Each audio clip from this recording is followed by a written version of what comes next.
What causes teeth grinding? Teeth grinding can occur as a result of multiple factors.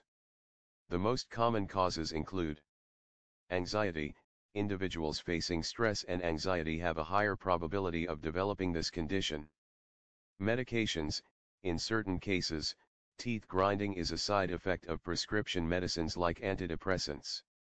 Sleep disorders. If you snore while sleeping or face difficulty falling asleep, you are more prone to grind your teeth while asleep. Sleep paralysis. This is a phenomenon that leads to temporary immobility while falling asleep or waking up. Sleep paralysis can also lead to teeth grinding.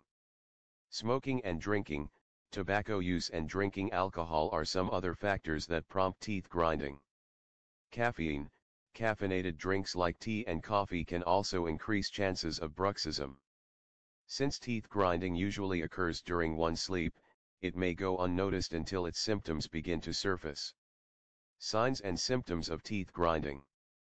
The signs and symptoms associated with teeth grinding could vary in their severity. However, it is important to identify the symptoms at the earliest to avail proper treatment. They are as listed below. Hard clenching or grinding of teeth that may cause you to wake up. Flattened and chipped teeth. Worn out tooth enamel. Tightened and aching jaw muscles. Earache. Frequent headaches. Pain in the facial muscles. Subscribe us to know more health tips and home remedies.